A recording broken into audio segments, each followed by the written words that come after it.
have a special theme for the show tonight, or at least for the monologue tonight. It's a through line that seems to be running through everything lately, and that through line is stupid. This is going to be a stupid show, and why not? Look around you. We're living in the golden age of stupid right now. We are unable to distinguish between fiction and fact. We seem to have learned nothing from the past, and science is now a matter of opinion. And according to researchers at Johns Hopkins University, since the pandemic, vaccination rates for measles, mumps, and rubella are waning. Fewer people are getting them for themselves and for their kids. Turns out the only thing we learned from COVID is how to make sourdough bread. But in Hawaii, vaccination rates have dropped 15%, which dangerously threatens what they call herd immunity. Have you ever noticed that people who do their own research always do it wrong?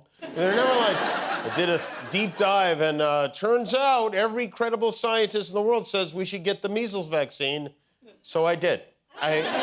Trump is actively waging war against Harvard University, which seems to be one of the very few institutions with integrity right now. They are fighting back, although according to CNN, a lot of other colleges have begun quietly negotiating to avoid the president's wrath. I hear Brown University just changed their name to Orange to appease him. Trump right now is pushing back against a story from the best-selling author of multiple Trump tell-alls, Michael Wolff, who says the real reason he's going after Harvard is because they didn't accept him when he was a student. Trump responded, Michael Wolff, a third-rate reporter who was laughed at even by the scoundrels of the fake news, recently stated that the only reason I'm beating up on Harvard is because I applied there and didn't get in. The story is totally false. I never applied to Harvard. In other words, he applied to Harvard. And Harvard is really in a terrible spot. The White House is trying to cut their funding. They're threatening to revoke visas for foreign students. This woman was one of the commencement speakers at Harvard. She graduated from the school. And pay attention to what's happening in the background while she talks, because somehow it weirdly sums everything up. The message itself is, if I have to put it into one sentence, it would be humanity rises and falls as one. I think we are living in a very difficult time. There's a lot of divisions in terms of ideas, ethnicities, identities, and I think this is a time where we can use a little bit more moral imagination and imagine ourselves being connected with one another. Or we could just keep beating each other's ass until we get hit by a truck. You know, Harvard may be the most elite university in the world, but it is still in Boston. Don't ever forget that. Trump claims the reason for his battle with Harvard is he wants them to crack down on anti-Semitism, which is definitely why his people voted for him, especially this guy who Trump pardoned on his first day. He hates anti-Semitism so much he wore a Camp Auschwitz hoodie to demonstrate. But despite the overall feeling of gloom at our nation's universities, our students are still graduating, still having fun. This is the scene at Cal Poly Pomona, where one new graduate started his post-academic career with a flip. Scotty Nin.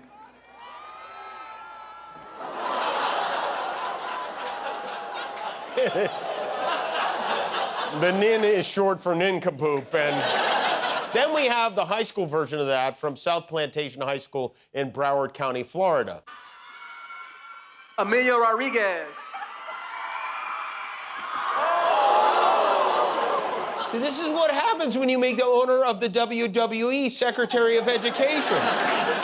But the biggest flip of the day belongs to Elon Musk. On Friday, Trump gave Elon Musk the key to the White House, and I guess you better change the locks, because today Musk had something very nasty to say about Trump's big, beautiful bill. He wrote, I'm sorry, but I just can't stand it anymore. This massive, outrageous, pork-filled congressional spending bill is a disgusting abomination. Shame on those who voted for it. You know you did wrong. You know it. Boy, when he's off the ketamine, he is a lot less fun. I mean, he's right, but shame on those who voted for it.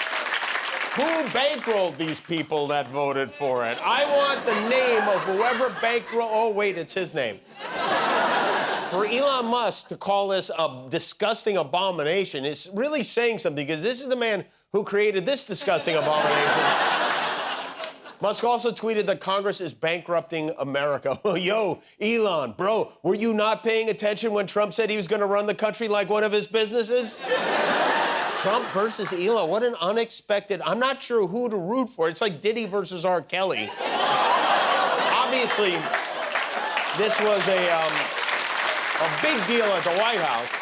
So they asked Press Secretary Karen Leavitt about it, and she dodged that question like her boss did the draft. How mad do you think President Trump is going to be when he finds out that Elon Musk said, "I'm sorry, but I just can't stand it anymore. This massive, outrageous, pork-filled congressional spending bill is a disgusting abomination. Shame on those who voted for it. You know you did wrong. You know it." Look, the president already knows where Elon Musk stood on this bill. It doesn't change the president's opinion. This is one big, beautiful bill, and he's sticking to it. I love that the question is, how angry is the president going to be? Is it going to be Chernobyl or Vesuvius? Is it just going to be regular mad or extra crispy? Either way, she's very good at pretending Grandpa is a sane individual. Somehow Trump has managed to restrain himself and not lash out at Elon Musk. Probably for about 288 million reasons, but it's only a matter of time. Trump spent the day doing productive work. He signed more in a series of important executive orders. Sir, the purpose of this executive order is for the beautification of our national monuments, specifically to augment the breasts on the Statue of Liberty. You said that right now Lady Liberty is, quote, a 5, and you felt that other countries are laughing at the size of the statue's bosom. So this order allocates money meant for veteran housing to provide the Statue of Liberty with a 13-ton boob job. He did a very good job, didn't he? He did. How many people here could have done that? I don't know. I think a lot. Now say I did a good job again? Thanks. Good job, Will. Guys, I still have to give the president his bath, so when he's done scribbling like a baby, everybody applaud so that I can get home. Is that it? Yep, let's get you in the tub. All right, okay, well, that's a step in the right direction. I'm for that. The White House also unveiled Trump's new presidential portrait. You know, he wasn't happy with the one they shot for him when he took office in January, so he had them do it again. And this is the new portrait. It's called Sneering in the Dark. Isn't that fun? This is the last thing a McNugget sees before it dies. They actually cropped, the original photo was much wider. They shot it on the Death Star. Emperor Palpatine hands seated. It's interesting because this was Trump's first presidential portrait in 2017. He's brightly lit, he's smiling in front of an American flag. How did we get to this? Could it be a robot clone of Donald Trump? I mentioned last night Trump reposted an absolutely wacko conspiracy theory that says President Biden was really a robotic clone, which was a topic of lighthearted conversation on Fox News. It brings us right back to our theme tonight. Apparently, Donald Trump reposted somebody's post on Truth Social claiming that Biden had been executed in 2020 and was replaced by a robotic clone. Clearly, President Trump did not believe that. But, I mean, I know Trump's sense of humor. I'm sure he was just trolling him. What do you think? Well, I would hope so. But I think also it gets to the real heart of the scandal, which is who in the world was president for the past 4 years if it wasn't Joe Biden? Was it a clone? Was it a cable of White House officials? Yes, was it a cable of White House officials, or even scarier, a cabal of them? That reminds me, I need to cancel my subscription to Cabal. But don't let her mispronunciation distract you from the point she was making, which was every bit as dumb as the word she got wrong.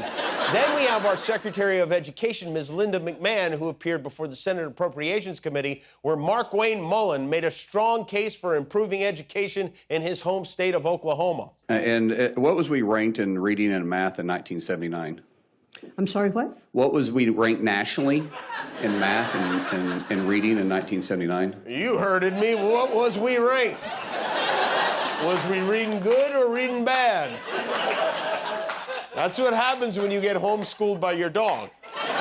Luckily for Mark Wayne, he wasn't the only dummy at the hearing. He had some serious competition from Senator John Kennedy of Louisiana.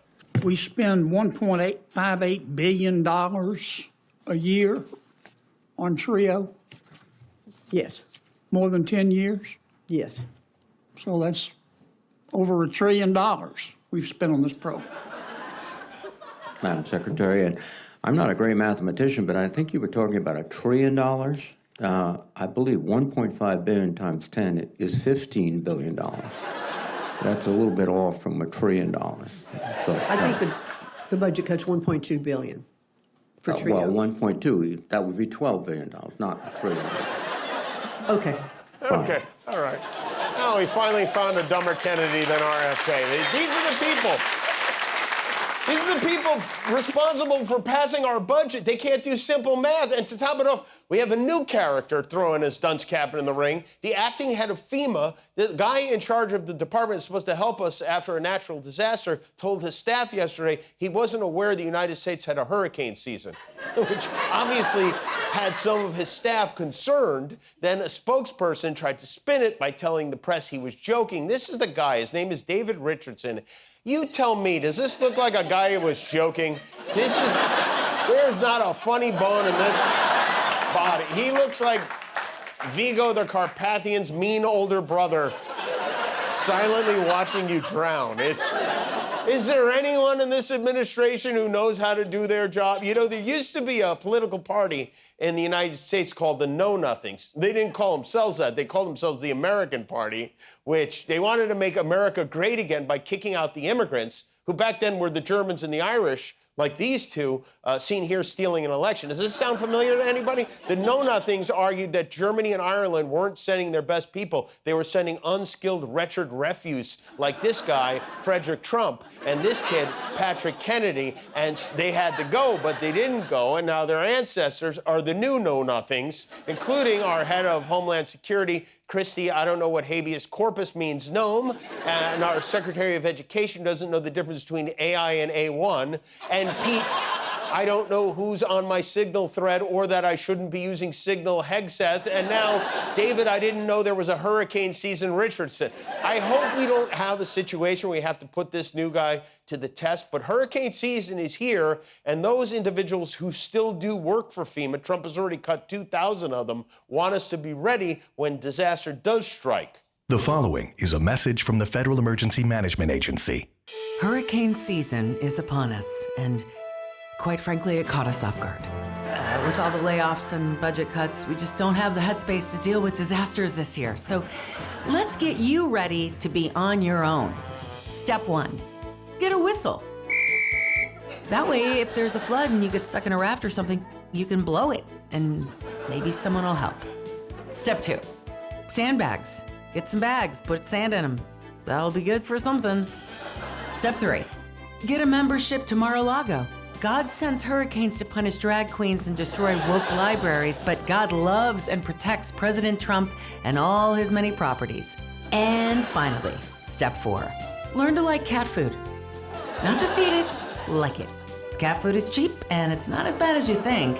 Cat food has all the vitamins you need, and it's a great way to bond with your pets. So good luck, I guess. From those of us who are left here at FEMA, remember, God helps those who help themselves. This was a message from FEMA, paid for by your friends at Meow Mix. Meow Mix, not just for cats anymore. I'm more of a fancy feast guy, but that's... Guillermo, do you know how many subscribers we have on YouTube now? 20 million. That's right, yeah, that's why we're wearing these glasses. Thanks for being a subscriber. If you're not, help us get to 20,000,001.